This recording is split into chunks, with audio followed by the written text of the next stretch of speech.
Hello everybody, my name is Vishal. I'm a research analyst at Stockbox Technologies and आप सबके लिए मैं लेके आया हूँ एक बहुत ही बढ़िया ब्रेकआउट वीडियो। फिर से इस हफ्ते हम डिस्कस करेंगे एक बहुत ही अच्छा ब्रेकआउट स्टॉक। यहाँ पे पोटेंशियल ब्रेकआउट हमें देखने को मिलता है एंड ये यूनिक है। ये इस बार स्टॉक भी नहीं है, ये एक पूरा इंडेक्स है। यस, कई सारे लोग इस टाइम पे सेफ इन्वेस्टमेंट्स के लिए एवेन्यूज ढूंढ रहे हैं, राइट? कि बजट आना है, मार्केट ऑलरेडी बहुत ऊपर है, where should I put my money, कहाँ इन्वेस्ट करूँ जो सेफ हो।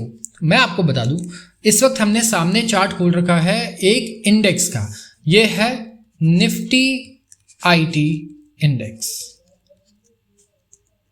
निफ्टी आईटी इंडेक्स है ये, और यहाँ पे हम देख पा रहे हैं कि ये लेवल अभी जो है ये करंट लेवल है हमारे आईटी इंडेक्स का। सो स्टॉक बॉक्स की रिसर्च टीम इस बार बहुत बुलिश है निफ्टी के आईटी इंडेक्स पर। आप देख पा रहे हैं आईटी से रिलेटेड डेवलपमेंट्स। अगर हम बात करें क्वार्टरली रिजल्ट्स की, तो फिर जितने भी पुराने हमारे क्वार्टर्स रहे हैं, ठीक है, क्वार्टरली रिजल्ट्स वो कुछ खास नहीं रहे हैं आईटी के लिए। ठीक है, हमें देखने को मिल रहा है कि इंप्रूवमेंट्स नहीं आ रही है बहुत ज़्यादा, बट इन्वेस्टमेंट कभी भी पास्ट के लिए नहीं करते हैं हम, इन्वेस्टमेंट हमेशा फ्यूचर के लिए करते हैं।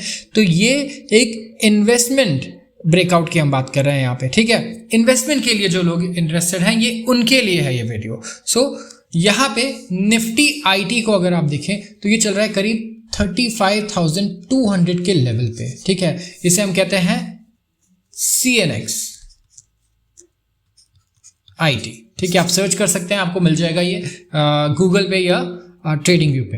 तो यहाँ पे इसका हाई अगर देखें, ऑल टाइम हाई ये है करीब 39,456। ये हाईएस्ट पीक था जहां से आईटी रिवर्स हुआ था करीब 2021 से 22 फाइनेंशियल ईयर जो था। यहाँ पे दोबारा हमने देखा कि एक टर्न अराउंड आया, लेकिन निफ्टी आईटी हाई क्रॉस नहीं कर पाया एंड यहाँ पे रिवर्सल लिया है। ये जो चार्ट है ये एक मंथली चार्ट में खोल कर बैठा हूँ, मैं आपको ये बता दूं आपके लिए, मंथली चार्ट हमने खोल रखा है, ठीक है। तो हमें देखने को मिल रहा है कि ये फिर से पास जा रहा है अपने लाइफ टाइम हाई के, जो है 39,456। अब ऐसे क्या डेवलपमेंट्स है कि स्टॉक बॉक्स कह रहा है कि आपको इन्वेस्ट करना चाहिए निफ्टी के आईटी में। अब देखिए, इन्वेस्टमेंट हम कहते हैं ब्रेकआउट पे करने की जरूरत नहीं है। हमेशा इन्वेस्टमेंट आप तब करो जब आपको लगता है कि अभी तो ये स्टॉक अच्छा या सेक्टर शायद बहुत कुछ खास नहीं कर रहा, लेकिन फ्यूचर बहुत ही बढ़िया है, फ्यूचर में रिवर्सल्स देखने को मिल सकते हैं। तो आईटी इस कैटेगरी में ज़रूर आता है। आईटी से रिलेटेड कुछ डेवलपमेंट्स आप कमेंट सेक्शन में बता सकते हैं, लेकिन एक डेवलपमेंट मुझे लगता है सब बताएंगे, बिल्कुल कॉमन है ये, ठीक है, जो मैं आगे बताऊंगा, और ये है आर्टिफिशियल इंटेलिजेंस, एआई से रिलेटेड डेवलपमेंट्स। एआई कहा जा रहा है कि कई सारी चीज़ों को चेंज कर देगा, कई सारी चीज़ें रिप्लेस कर देगा। ये टेक्नोलॉजी हर जगह इसे अडॉप्ट किया जाएगा। सो इसका फायदा किसको होने वाला है सबसे ज़्यादा? ऑफ कोर्स बाकी सेक्टर्स को भी होगा, उनके कॉस्ट कम होंगे, राइट, उनके may be time taken efficiency जो है ये बेटर हो जाएगी, बट इससे मेजरली डायरेक्टली हमें लगता है आईटी को सबसे ज़्यादा बेनिफिट होगा। एंड आईटी सेक्टर इस वक्त अच्छा नहीं कर रहा बहुत ज़्यादा, बट कोई बहुत ख़राब भी नहीं कर रहा है, ठीक है। फ्लैट ग्रोथ से परेशान है ये, यहाँ पे ग्रोथ फ्लैट चल रही है, but we have a breakthrough, वो है एआई। अब पिन पॉइंट करना कि यही कंपनी सबसे ज़्यादा कमाएगी एआई की वजह से, this is very difficult, because अभी उस कंपनी को भी खुद ये नहीं पता होगा कि सबसे ज़्यादा एआई से वो कमाने वाली है। फ्रैंकली अगर आप देखें, बेस्ट वे क्या है इन्वेस्ट करने का? अगर आप एआई पे बेट करना चाहते हैं आगे, तो निफ्टी का आप बीज ले सकते हैं, ठीक है, उस पर मैं आता हूँ। लेकिन सबसे पहले देखिए निफ्टी आईटी ये जो इंडेक्स है, ये कई हद तक आप देखें, आपने इंडेक्स का अगर मैं नाम लेता हूं तो कई लोगों को क्या समझ में आता होगा, निफ्टी या फिर सेंसेक्स। निफ्टी में कितने 50 स्टॉक्स हैं, सेंसेक्स में करीब 30 स्टॉक्स हैं। वैसे ही निफ्टी आईटी में 10 स्टॉक्स हैं, जिसमें आता है Coforge, HCL Technologies, Infosys, L&T Technology Services, LTI Mindtree, Mphasis, Persistent Systems, Tata Consultancy Services, Tech Mahindra और विप्रो।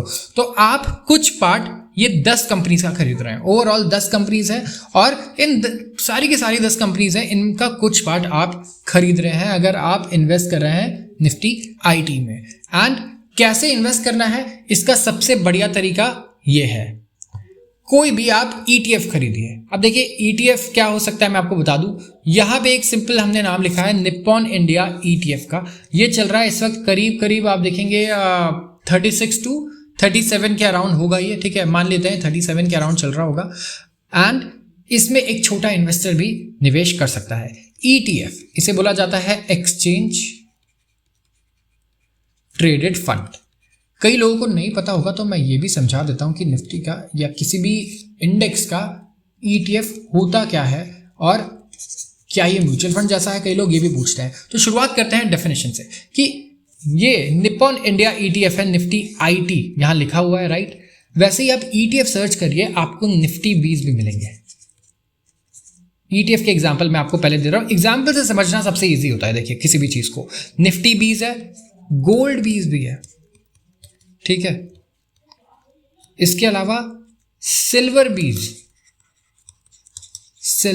भी एग्जिस्ट करते हैं। तो ये सारे 20 का मतलब क्या है कि आप 50 लाख रुपए का सोना घर में तकिए के नीचे रख के नहीं सोना चाहते, राइट। तो आप क्या करेंगे, वो 50 लाख रुपए के आप लेट्स से गोल्ड बीज खरीद लेंगे।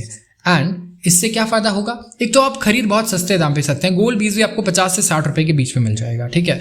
एंड फायदा क्या है, जितना गोल्ड बढ़ेगा उतना ही परसेंटेज ये बढ़ेगा। गोल्ड अगर मान लीजिए 10% ऊपर है, 10% प्लस हो गया, तो आपका गोल्ड बीज ये भी 10% ऊपर होगा। ये कुछ नहीं करता। ETF एक ऐसा फंड होता है जो ट्रैक करता है किसी भी एक एसेट को।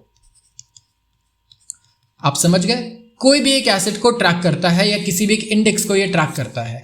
तो निफ्टी, अगर आपको लगता है निफ्टी में 50 कंपनीज है, 50 की 50 कंपनीज एक एक शेयर ले लेंगे तो सही है? नहीं, बिल्कुल सही नहीं है। क्योंकि अब देखिए कोई शेयर हो सकता है ज़्यादा महंगा हो ओवरऑल एंड उसकी मार्केट कैप बहुत कम हो, उसका वेटेज फालतू में बहुत ज़्यादा बढ़ सकता है। तो आप इक्वल वेटेज में भी नहीं ले सकते क्योंकि इट्स नॉट ईजी। तो आप क्या करेंगे, आप निफ्टी में इन्वेस्ट करना है तो निफ्टी इंडेक्स तो नहीं खरीद सकते, निफ्टी की 20 खरीद लेंगे। और ये 20 1% ऊपर जा रही है, इसका मतलब निफ्टी भी 1% ऊपर गया। ये पूरी तरीके से ट्रैक करेगी। वैसे ही सिल्वर, वैसे ही गोल्ड के केस में। म्यूचुअल फंड से ये अलग होता है, ये ETF पैसिव है। म्यूचुअल फंड में अगर आप निफ्टी ब्लू चिप के म्यूचुअल फंड में पैसा लगाते हैं तो जरूरी नहीं कि निफ्टी की 50 कंपनियों में म्यूचुअल फंड ने पैसा लगाया हो सकता है सिर्फ 10 कंपनियों में लगाया हो सकता है 15 कंपनीज में लगाया हो। लेकिन निफ्टी को ETF पूरी तरीके से ट्रैक करेगा। 1% निफ्टी ऊपर है तो ETF भी 1% ऊपर होगा। 1% निफ्टी ऊपर है, हो सकता है आपका म्यूचुअल फंड शायद 2% ऊपर हो या आधा % नीचे भी हो, ये भी हो सकता है क्योंकि शायद वो स्टॉक्स ना बढ़े जो आपके म्यूचुअल फंड में है। तो म्यूचुअल फंड और ETF में बेसिक डिफरेंस ये है कि ETF यहाँ पे ट्रैक कर रहा है किसी भी एक एसेट को। ये एसेट कुछ भी हो सकता है, gold, silver, copper, IT, pharma, bank Nifty, bank बीज भी होते हैं, बैंक बीज हो गया, ठीक है। तो बैंक के सारे स्टॉक्स में अगर इन्वेस्ट करना है, आपको लगता है कि यार बैंकिंग इंडेक्स बढ़ने वाला है, बैंक निफ्टी खरीद लूं, बैंक निफ्टी नहीं खरीद सकते, बैंक बीज खरीदना पड़ेगा आपको। तो यहाँ पे आप इसके थ्रू इन्वेस्ट कर सकते हैं एंड लॉन्ग टर्म के लिए होल्ड कर सकते हैं क्योंकि AI अगर ग्रो करेगा तो वी आर श्योर कि ये 10 कंपनीज जो टॉप कंपनीज हैं हमारे IT की, ये जरूर अच्छा यहाँ पे लेवरेज कर पाएगी इस अपॉर्चुनिटीज को और ग्रो कर पाएंगी। तो स्टॉक बॉक्स की रिकमेंडेशन है कि आप स्टॉक बॉक्स, मैं आपको पहले एक डिस्क्लेमर भी दे दूं कि स्टॉक बॉक्स से ऑलरेडी 35 रुपए पे बाय करवा चुका है। ये ऑलरेडी यहाँ से 38.3 जा चुका है, ठीक है। यहाँ करीब 10% का प्रॉफिट ऑलरेडी हो चुका था, बट ये अभी चल रहा है करीब 37.5 के आसपास। मैं इस निप्पॉन इंडिया ETF की बात कर रहा हूँ, तो अभी ये 37.5 के आसपास चल रहा होगा। डिस्क्लेमर हमने आपको पहले ही दे दिया है कि हम ये पहले ही करवा चुके हैं बाय हमारे क्लाइंट्स को 35 रुपीज़ पे। बट यहाँ पे भी बहुत अच्छी अपॉर्चुनिटी है, आप बाय कर सकते हैं, लंबे समय के लिए भी होल्ड कर सकते हैं AI में आने वाली अच्छी अपॉर्चुनिटीज़ के लिए। तो आप सबका वीडियो देखने के लिए बहुत बहुत धन्यवाद और अगले हफ्ते फिर मिलेंगे। ऐसे ही एक बहुत बढ़िया ब्रेकआउट आप सबके लिए हम लेकर आएंगे, तो ज़रूर फॉलो कर लें और सब्सक्राइब कर लें स्टॉक बॉक्स के चैनल को। इस वीडियो को भी शेयर करें अपने दोस्तों के साथ और उनसे पूछें कि उनका क्या ओपिनियन है ETFs पर। Thank you.